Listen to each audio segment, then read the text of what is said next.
যদি ছেড়ে দিই না, একটা মিনিটে একটা সম্প্রদায়ের মানুষ পাপ করলে তার ফল তো পেতেই হবে। আপনি যদি জলে নামেন, জলে নামলে তারপর কাপড় দেখুন, তৃণমূলের ভালোকে বলেন, দিল্লিতে একজন ভদ্র মহিলা শুধু চলে এসেছে অভিষেকের ডিম। কথা বলে দিই, তৃণমূলের যারা নেতা নেত্রী আছেন পার আপনারা পাবেন না। দেখুন, অভিষেক ভেবেছিলেন যে এখনো তার পিসির সরকার হয়ে গেছেন। সম্মানীয় অভিষেক বাবু, রেহাই আপনি পাবেন না। আজকে একদিকে প্রাক্তন খাদ্যমন্ত্রী রথীন ঘোষকে ইডি তলব করেছে, অন্যদিকে শ্রীভূমি থেকে পাওয়া গেছে বহু পরিমাণ ত্রাণ সামগ্রী যা কারখানা বন্দী হয়েছিল, যা সাধারণ মানুষকে দেওয়ার কথা তা কারখানা বন্দী হয়ে কারোর নিজস্ব লাভের জন্য পড়েছিল।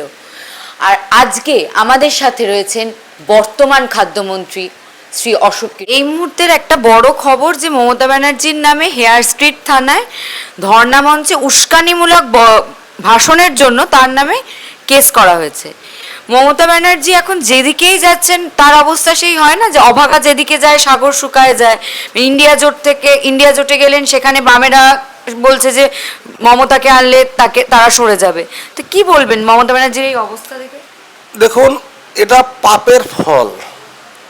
মমতা ব্যানার্জি যেভাবে দুর্নীতি বিগত দিনে করেছে, আজকে দেখুন যে জোটে ইন্ডি জোটে যে মমতা ব্যানার্জি গিয়েছেন, আপনি মমতা ব্যানার্জিকে 1998 সালে বাসির আসল অটল বিহারী বাজপেয়ী, এনডিএ সরকারের উনি রেলমন্ত্রী ছিলেন। যখনই ওনার স্বার্থে আঘাত লাগলো, কংগ্রেস কাছে সাথে চলে গেল। দীর্ঘদিন যাবৎ কংগ্রেসের সঙ্গে ছিল ইউপিএ জোটে। 2011 সালে সেই কংগ্রেসের জোটকে নিয়ে পশ্চিমবঙ্গে বামেদের বিতাড়িত করলেন। 2012 সালে সেই কংগ্রেসকে তাড়িয়ে দিলেন। আজকে 12 থেকে 26 14 বছর যেভাবে কংগ্রেসদের বিরুদ্ধে তার ব্যক্তি স্বার্থ চরিতার্থ করা পশ্চিমবঙ্গের বিরোধীদের নিশ্চিহ্ন করে দিয়েছিলেন মমতা ব্যানার্জি। তার কৃতকর্মের ফল এটা। ইন্ডি জোটে তার জায়গা দেবে না, যেহেতু ইন্ডি জোটে বামফ্রন্টও আছে। এখন দেখার বিষয়, যারা রাজনীতি করেন, আমরা যেমন বিজেপি করে দেশের স্বার্থের কথা ভেবে রাজনীতিটা করি, দেশের হিতে আমরা কাজ করি, কিন্তু ইন্ডি জোট তো তারা তাদের ব্যক্তি স্বার্থ চরিতার্থ করার জন্য রাজনীতিটা করেন। হয়তো তাদের কোনো এক সময় দেখা যাবে যে মমতা ব্যানার্জি তাদের ঝাঁটাপিটা করেছেন, তাড়িয়েছেন, তাদেরকে নিয়ে, সেই মমতা ব্যানার্জিকে নিয়ে বামফ্রন্ট, কংগ্রেস একসাথে, তৃণমূল একসাথে তলে এসে বিজেপির বিরুদ্ধে লড়াই আন্দোলনে নামবে। সেটা আমরা চাই নামুক, কারণ আমাদের দীর্ঘদিনের একটাই বক্তব্য ছিল, তৃণমূলও যা, কংগ্রেসও তা, এবং টিএমসিও সেম, একই সরলরেখায় তারা দাঁড়িয়েছে। আর যেভাবে তার বিরুদ্ধে উস্কানিমূলক বক্তব্য দিয়েছেন, একটা দিন বলেছেন, আমি যদি ছেড়ে দিই না, একটা মিনিটে একটা সম্প্রদায়ের মানুষ ঠান্ডা করে দেবে। আমরা যতদিন আছি ততদিন পশ্চিমবঙ্গের মানুষ সুস্থ আছে। এখন দেখুক মমতা ব্যানার্জি 26 সালের, তার যেমন একটা সম্প্রদায় মানুষ বলেছিলেন, পশ্চিমবঙ্গের যারা সত্যিকারের বাসিন্দা, পশ্চিমবঙ্গের যারা আম নাগরিক, শ্যামাপ্রসাদ মুখার্জির দেওয়া পশ্চিমবঙ্গ হিন্দুদের শেষ হোমল্যান্ড, হিন্দুরা ঐক্যবদ্ধ হয়ে মমতা ব্যানার্জি দেখিয়ে দিয়েছেন, যার ফলস্বরূপ মমতা ব্যানার্জি আজকে পশ্চিমবঙ্গের মাটি থেকে বিতাড়িত হয়েছে।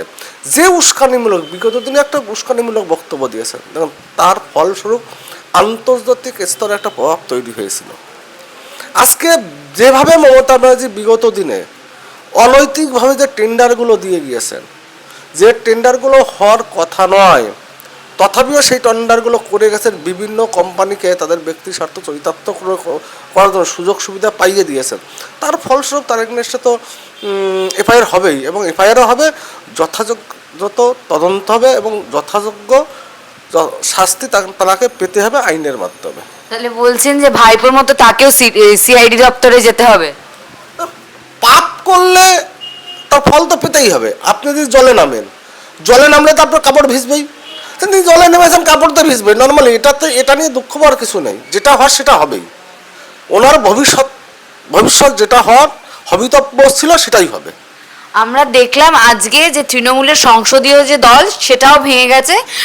তারা লোকসভার স্পিকারের কাছে চিঠি দিয়েছে, যারা বিদ্রোহী সাংসদ, এবং যেটা আরো আশ্চর্যের যে কল্যাণ ব্যানার্জি, যে মমতা ব্যানার্জি এত অনুগত, সেও ক্ষুব্ধ ওনার ওপর। এবং আজকে অনুব্রত মণ্ডল বহুদিন পর আজকে উনি সংবাদ মাধ্যমের সামনে এসে বলেছেন মমতার শেষ দিকে যে কি হলো আমি বুঝতে পারলাম না। সেখানে অভিষেক বন্দ্যোপাধ্যায়কে নিয়ে এই যে আজ কালকে সিআইডি তলব এবং আবার 14 জন ওনাকে সিআইডি তলব করেছেন, কি মনে হয় তৃণমূলের ধ্বংসের পিছনে কি পিসির ভাইপোই দেয়? দেখুন, তৃণমূলের ভালোকে বলেন তো, আজকে যে আপনি বলছেন অনুব্রত মণ্ডল এসে বক্তব্য দিচ্ছে, কল্যাণ ব্যানার্জি বক্তব্য দিচ্ছে, এরা যখন ক্ষমতায় ছিল এরা কিভাবে অপব্যবহার করেছে প্রশাসন যন্ত্রকে। আজকে পশ্চিমবঙ্গের মানুষ তাদেরকে বিতাড়িত করেছে। আজকে চারিদিকে যেভাবে জনগণের জনবিক্ষোভ হচ্ছে বিভিন্ন বিগত দিনের তৃণমূলের নেতা নেত্রীর পরে, হয়তো ডিম থেরাপি চলছে, যেটা ডিম থেরাপি চলছে। আমরা দেখুন এর বিরোধী, আমরা যারা ভারতীয় জনতা পার্টি করি এর কঠোর বিরোধী। কারণ গণতন্ত্রে বিরোধী দল থাকা উচিত, কারণ বিরোধী দল যদি না থাকে না, একটা সরকার সঠিকভাবে পরিচালিত হতে পারে না। সরকার চলতে চলতে ভুল তো হতে পারে না, সরকারের ভুলটা ধরিয়ে দেবে কাকা বিরোধীরা, সেটা আমরা চাই না। কিন্তু পশ্চিমবঙ্গের মানুষের আবেগকে আপনি কোথায় নিয়ে যাবেন? পশ্চিমবঙ্গের আমজনতা দেখুন, গতকালকে দিল্লিতে একজন ভদ্র মহিলা শুধু চলে এসেছে অভিষেককে ডিম ছুটতে। ভাবুন, শুধু পশ্চিমবঙ্গের আমজনতা না, বাঙালি প্রবাসী যারা আছে সারা ভারতবর্ষ জুড়ে প্রত্যেকেই এদের দ্বারা অত্যাচারিত। তাহলে বুঝতে হবে পশ্চিমবঙ্গের আমজনতার কোথায় ভাব একটা এরা নিয়ে গিয়েছিলেন। আর যারা তৃণমূলের নেতা নেত্রী আজকে ভোট বদল করছেন, এরা এনাদের বাস্তব কথা গা বাঁচাতে যাচ্ছেন। গা বাঁচতে পারবে না, প্রত্যেকের আইনে আওতায় আনা হবে। গা বাঁচানোটা কি যাতে ইডি সিবিআই এর হাত থেকে এড়ানো যায় সেই জন্য? দেখুন, ইডি সিবিআই বলে কথা না, অন্যায় করলে এখন পশ্চিমবঙ্গের প্রশাসন তৃণমূলের গভর্নমেন্ট যেভাবে ব্যবহৃত হয়েছে, এখন পশ্চিমবঙ্গ সরকারের গভর্নমেন্ট সেভাবে ব্যবহৃত হবে না। যেখানে পশ্চিমবঙ্গ সরকারের প্রশাসন যন্ত্র সঠিকভাবে তদন্ত করতে পারবে তারা করবেন এবং যথাযথ শাস্তি দেবেন। যদি কখনো ফেইলিওর হয়ে যায় পশ্চিমবঙ্গের প্রশাসন, তখন ইডি সিবিআই হতে পারে। এক একটা ডিপার্টমেন্টের এক একটা আন্ডার থাকে, এবার যে ডিপার্টমেন্ট সেই ডিপার্টমেন্ট তা তদন্ত করবে না। এটা নিয়ে কোনো আশ্চর্য হওয়ার কিছু নেই। মানি লন্ডারিং কেস থাকলে সেটা ইডির হাতে যাবে, যে কেসগুলো যেখানে যাওয়ার কথা। আর একটা কথা বলে দিই, তৃণমূলের যারা নেতা নেত্রী আছেন পার আপনারা পাবেন না। যে অন্যায়টা আপনারা করেছেন, যেভাবে প্রশাসন যন্ত্রকে ব্যবহার করে পশ্চিমবঙ্গকে আপনারা ধ্বংস করেছেন, পশ্চিমবঙ্গের আমজনতার বাক স্বাধীনতা আপনারা হরণ করে নিয়েছেন, কেউ আপনাদের রক্ষা করবে না।